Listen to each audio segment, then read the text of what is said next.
La vie vous a abandonné, rien ne vous marche, vous échouez presque à tout. Vous vous sentez écrasé sous le poids des forces ténébreuses, de l'isolement, de la solitude et des soucis quotidiens. Vous n'avez pas la paix et la tranquillité. Vous avez besoin d'accompagnement pour atténuer vos souffrances, pour développer la force et la puissance qui vous habitent. Suivez tous les matins Maître Maoulian Justin Dongbaoundé, grand initié aux lois et secrets de la vie. Avec Maître Maoulian Justin Dongbaoundé, vous allez abandonner vos solutions individualistes, source de vos malheurs et de vos errements. Vous allez découvrir la pensée métaphysique, seul gage de notre sortie collective du gouffre. Vous allez retrouver le chemin du mieux-être et de la joie de vivre. Message du Maître, un espace commun aux bâtisseurs d'une vie heureuse sur la terre. Mesdames et messieurs, hommes et femmes qui peuplent la terre, mes frères et mes sœurs bâtisseurs de tous horizons, à vos différents grades, degrés et qualités.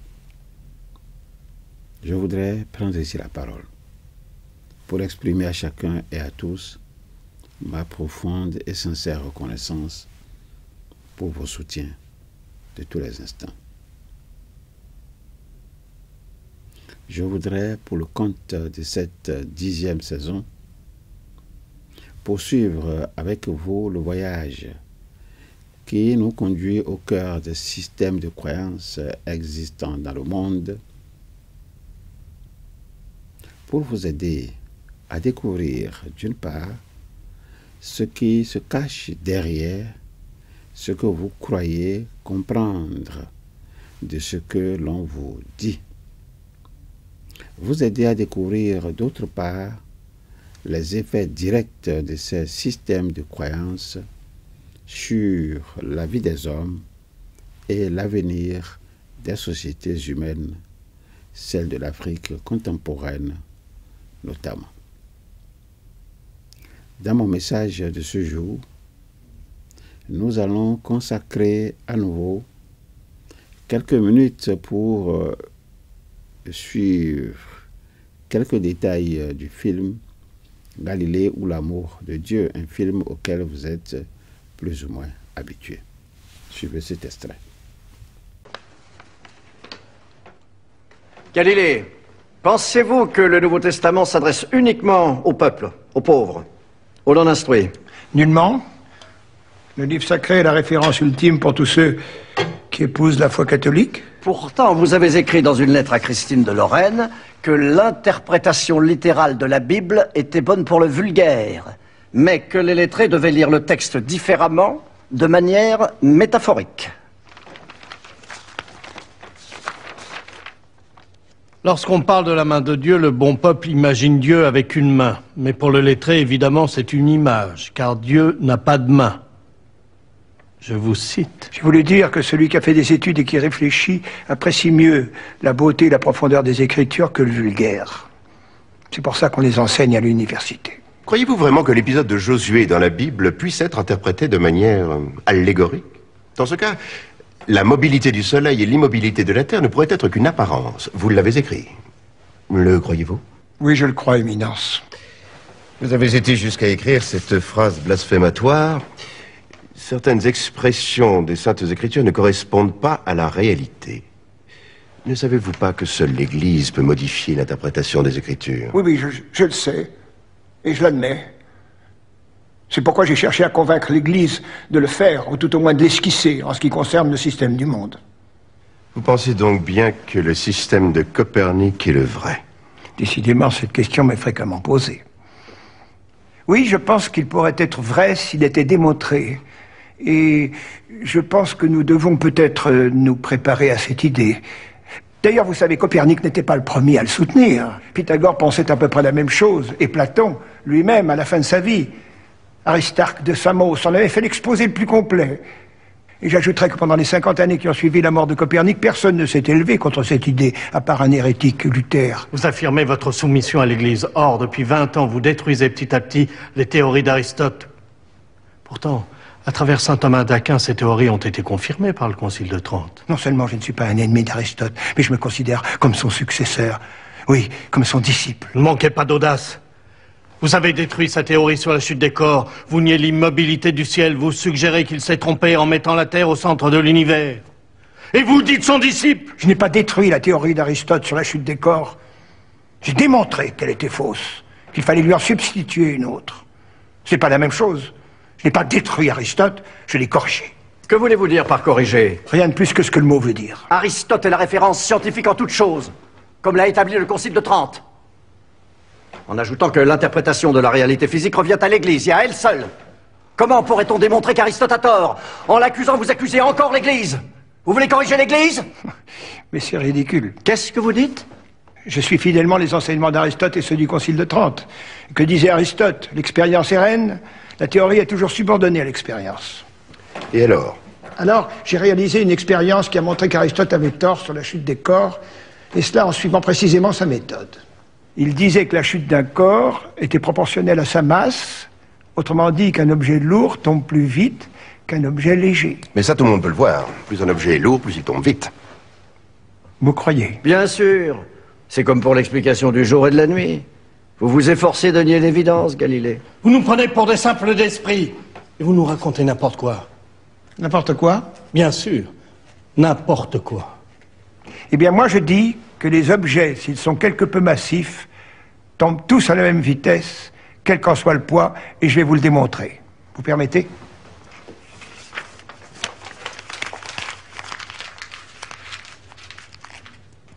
Je prends cette boule de papier dans une main et cette boîte à sable dans l'autre. Je les lâche en même temps, ils vont arriver au sol ensemble.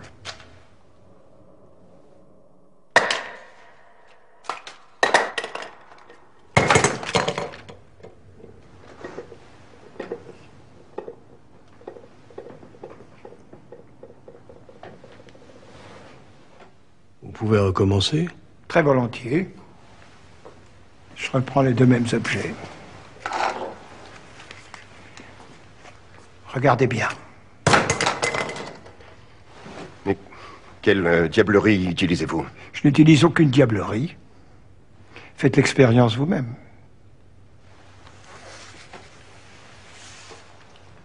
S'il vous plaît, c'est très important pour moi. Faites un effort, Éminence, je vous en prie. Prenez ce papier dans une main. Et cet objet lourd dans l'autre. Levez-vous, Éminence, s'il vous plaît.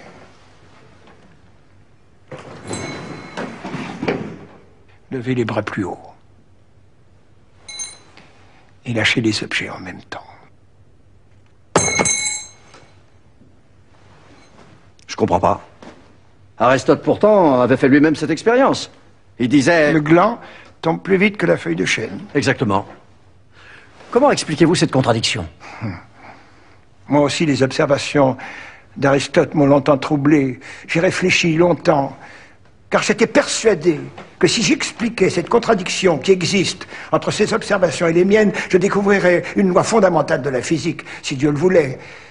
Depuis 2000 ans, personne n'avait contredit Aristote sur ce point. Je me trouvais intimidé, comme devant une montagne.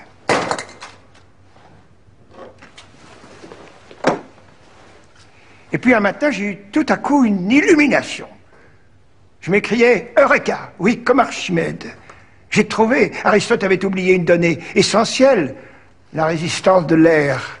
La feuille de chêne est plate et légère. Lorsqu'elle tombe, l'air agit sur elle pour l'empêcher de tomber. Tout comme l'air agité qu'on appelle le vent entraîne la feuille à volter. Le gland, lui, au contraire, est compact. L'air n'a pas de prise sur lui, ou très peu. Sa chute est libre. Alors le poids n'a aucune influence sur la chute? Aucune. Et pourquoi cela? Cette question a occupé mon esprit pendant 3 ans. Voici ce que je crois avoir compris. Le fait que le poids n'ait aucune influence sur la chute est le résultat de 2 principes, de 2 forces qui s'opposent. D'un côté, la force d'inertie, qui fait qu'un objet au repos tend à y rester, et que plus il est lourd, moins il bouge facilement. Ça, tout le monde le sait, pas la peine d'y réfléchir pendant 3 ans. Les objets lourds sont plus difficiles à déplacer. Je n'ai jamais essayé de déplacer un éléphant, mais il va falloir pousser fort.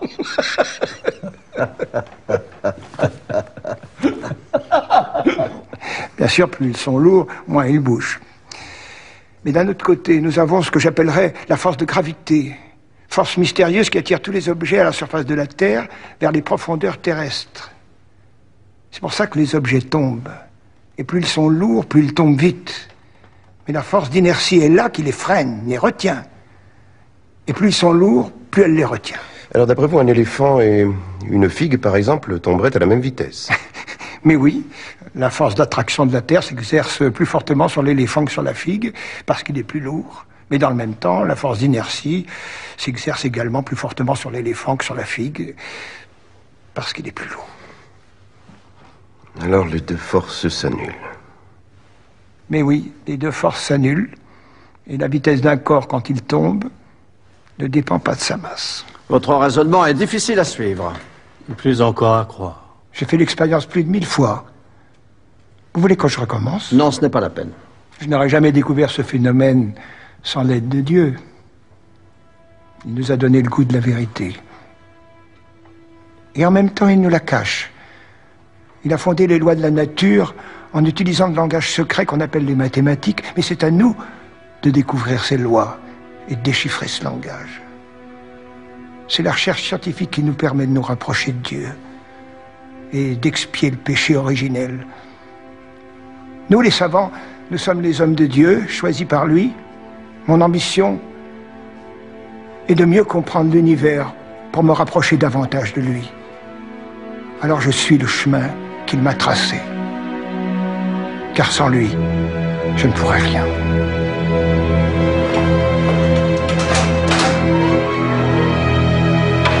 Allez-y, entrez. Benedetto, Mario, j'étais sûr que vous ne m'aviez pas abandonné. Ah, mes chers élèves, mes amis, comment avez-vous fait pour entrer jusqu'ici? Nous avons obtenu un sauf-conduit du Saint-Père. Du Saint-Père, Barberini s'intéresse encore à moi? Secrètement, il est avec vous. Nous savons que la situation est terrible, mais ne soyez pas trop injuste avec lui. C'est moi que tu accuses d'être injuste, Benedetto? N'a-t-il pas jeté les chiens de l'Inquisition contre moi? Où est Tonino? Il a été... Arrêtez. Nous sommes sans nouvelles de lui.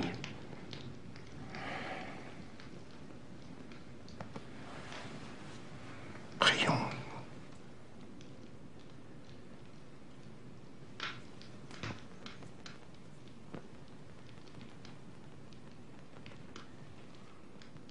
Je comprends ce que vous pouvez ressentir. Mais gouverner l'Église n'est pas simple. Le Saint-Père est à la fois tout-puissant et prisonnier de cette immense institution. Il y a l'essor effrayant des protestants, l'offensive du roi de Suède, les manœuvres de Richelieu, qui est aussi son ami. Tout cela est très dur à porter. Mais à quoi sert le pape s'il n'est pas capable d'empêcher qu'on jette ses amis en prison? Nous sommes là pour essayer de vous aider. Écoutez-nous. Vous n'allez tout de même pas me conseiller d'abjurer? De renier ma vie? De déclarer que tout ce que nous avons découvert ensemble est faux? Mais nous ne vous demandons pas de renier votre travail. Ce serait impensable. Nous qui travaillons avec vous depuis tant d'années. Mais par prudence, peut-être. Faudrait-il simplement confirmer que vous ne défendez pas la théorie de Copernic? Mais c'est ce que j'ai fait. 50 fois. J'ai dit que je m'étais contenté d'exposer les deux théories, que je n'avais pris aucun parti. Les jésuites ont juré votre perte. Ils disent que c'est une posture. Et que dans la lecture détaillée du dialogue, il est clair que vous défendez la théorie de Copernic. Et nous, maîtres, nous savons bien qu'ils disent vrai. Mais oui, la Terre tourne. La Terre tourne sur elle-même et autour du Soleil. Vous le savez bien. Vous le savez bien, Dieu l'a voulu ainsi, nous n'y pouvons rien. Mario, n'avez-vous pas participé avec moi aux observations sur les phases de Vénus? Et vous, Benedetto, à celles des taches solaires? Pour tout vous dire, nous qui avons été reçus par le pape récemment, nous ne sommes pas sûrs qu'il ne pense pas comme vous. Mais ce n'est plus aujourd'hui le problème. La question a pris une telle ampleur. Les jésuites sont allés jusqu'à s'allier avec les dominicains contre vous, maître. Il faut être adroit, sinon ils vous conduiront au bûcher. Comme Giordano Bruno. Il faut lâcher quelque chose. C'est pour vous que je le dis, je vous assure. Il y a danger. Il y a danger de mort. Je comprends pourquoi le pape vous a donné un sauf-conduit. Il vous a envoyé ici pour me convaincre d'abjurer. Comme ça, il aura prouvé au monde qu'il est inflexible, qu'il a mis au pas Galilée. Le grand Galilée aura plié devant l'Église et devant Barberini. Non. Le Saint-Père veut vous sauver. Alors qu'il arrête cette comédie, qu'il me renvoie chez moi à Florence, finir mes jours comme je le mérite, dans le calme et la sérénité. Quant à me renier, je n'ai rien à abjurer. Je n'abjurerai rien. Jamais. Je dis la vérité! Vous êtes tous prêtres. Comment me reconnaissez-vous pas un très fidèle serviteur de Dieu? Parce que le soi-disant serviteur se cache derrière les apparences pour discréditer l'Église, c'est-à-dire Dieu lui-même. Galilée, que pensez-vous des éphémérides de Tycho Brahe? Elles sont excellentes. Sans doute les meilleures qui existent pour observer le ciel. Cela prouve bien que les observations s'accordent mieux avec la théorie de Tycho Brahe qu'avec celle de Copernic. Vous dites toujours que c'est l'observation qui est reine, mais quand elle vous gêne, vous l'ignorez. C'est une étrange rigueur scientifique. Que voulez-vous dire? Vous avez ignoré l'explication du monde donnée par Tycho Brahe, explication à laquelle se sont ralliés mes frères du Collège romain. Vous l'avez ignorée parce qu'elle était contraire à Copernic et compatible avec les Écritures. Ça vous gêne, ça vous empêche de contredire l'Église. Vous vous prenez pour la conscience du monde, Galilée, pour la vérité incarnée, ce qui vous conduit à affirmer n'importe quoi, au mépris même des observations. Mais j'ai le plus grand respect pour Tycho Brahe. Ce Danois fut sans doute le meilleur observateur du ciel à l'œil nu. Mais le système qu'il a proposé me paraît inélégant et même bizarre en ce qui concerne les lois de la physique. Pourquoi dites-vous cela? Écoutez, faire tourner les planètes autour du Soleil, puis faire tourner le tout autour de la Terre, me paraît vraiment étrange et, pour tout dire, incohérent. D'un côté, les petits astres tournent autour d'un gros, puis le tout, qui est énorme, tourne autour d'un petit. Où est la logique dans tout cela? Éminence. Encore une fois, c'est nous qui posons les questions. Et de toute manière, cela n'explique pas les mouvements de Mars. Vous mentionnez Mars, je l'attendais. Expliquez-moi, je ne vous comprends pas. Mars, c'est le domaine de Kepler. Kepler, l'hérétique, et vous le savez bien. Ce protestant qui a réussi à séduire Tycho Brahe, un bon catholique, lui, à lui voler ses secrets, et puis à s'introduire auprès de l'empereur Rodolphe, qui, comme chacun sait, est un homme faible. D'ailleurs, il aime les artistes. Oui. Divers témoins ont rapporté que vous avez entretenu une correspondance assidue avec cet hérétique, ce Kepler, qui lui aussi a défendu le système de Copernic. En s'appuyant sur les fameuses observations, à savoir les trajectoires de la planète Mars et de ses mouvements inexplicables vus de la Terre, Kepler voulait corrompre la chrétienté, comme tous les protestants d'ailleurs. Et vous étiez son complice. Avouez-le! Galilée, levez-vous! Kepler m'a souvent écrit, c'est vrai. Mais je me suis contenté de réponses lapidaires. Et je n'ai pas lu son livre. Et je n'ai pas besoin d'un hérétique allemand pour apprécier l'élégance de la théorie héliocentrique. Vous mentez. Avouez que vous avez toujours été avec lui et qu'ensemble vous avez organisé une conspiration pour ébranler l'Église. De la part de Kepler, un hérétique protestant pouvait s'y attendre. Et vous étiez son relais dans le monde italien catholique. Moi? Oui, vous. Mais je ne connaissais pas Kepler. Je ne l'ai jamais rencontré. Pourtant, vous lui avez offert une lunette. Oui, pour qu'il vérifie l'existence des satellites de Jupiter, que certains de vos confrères contestaient. Kepler a confirmé mes observations. Où est le mal? D'ailleurs, cette démarche m'avait été commandée par le très honorable et très catholique empereur Rodolphe. Très catholique. Mais n'hésitant pas à engager un astronome protestant. J'ai demandé au grand-duc de Toscane ce que je devais faire. Il m'a dit de construire la lunette et qu'il se chargerait de la faire parvenir à l'empereur. Galilée, êtes-vous sûr que le malin ne s'est pas emparé de votre esprit? Moi? Oui, vous. Mon père, personne n'est à l'abri des attaques sournoises de l'esprit malin. Aucun être humain ne peut en être sûr, ni moi, ni ceux qui me jugent. Mais si je regarde en moi-même, avec toute la lucidité dont je suis capable, je sens mon esprit tout entier imprégné et guidé par Dieu. Par Dieu seul. Galilée, mais vous êtes au bord du blasphème. Non. J'essaie de décrire ce que je ressens au plus profond de moi, sans vanité, sans masque, et je ne trouve qu'un immense amour pour Dieu. Je vous en prie, je ne me...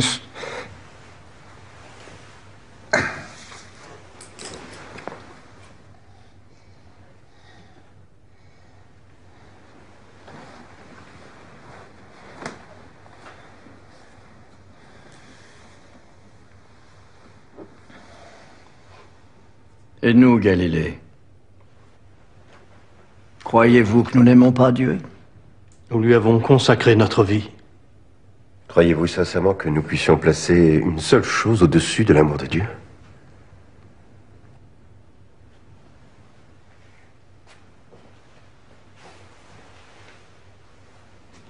Revenons à l'essentiel. Avouez, et tout sera fini. Avouez quoi? Que pour vous, le système de Copernic est le vrai, le seul, le véritable. Nous en avons ici les témoignages. Vous l'avez proclamé en 1614 et 15. Vous l'avez même écrit à votre ami Castelli et Christine de Lorraine. Je m'en souviens plus, pardonnez-moi, il y a si longtemps. J'ai 70 ans, ma mémoire n'est plus ce qu'elle était. En effet, mais notre mémoire à nous est intacte. Elle est ici dans toutes ces lettres qui vous accablent. Mon père, s'il est exact que ma pensée a pu s'égarer dans de telles déclarations, je m'en repens. Le péché est le triste apanage des humains. Et le repentir, le don de Dieu. Mais la miséricorde, mon père, la miséricorde n'est-elle pas la première vertu chrétienne? Pour ceux qui la méritent. Vous prétendez être un excellent catholique. Pourtant, vous avez mené une vie dissolue, notamment à Padoue. À Padoue? Ces beuveries que vous organisiez avec vos élèves, ou autour de votre lunette, elles étaient célèbres. Des témoins nous ont dit que vous y serviez le meilleur vin d'Italie, pour éclaircir votre vision du ciel, j'imagine. Quelle stupidité. Ces soirées astronomiques étaient studieuses et amicales. Le Saint-Père y a assisté. Il vous le confirmera. Pour la dernière fois, je vous demande de ne plus vous référer au Saint-Père. Et tenez-vous debout, Galilée, n'essayez pas de nous attendrir. Tout ce que je dis est vérifiable. Et cette femme que vous entreteniez? Marina Gamba? C'est un crime? J'étais célibataire.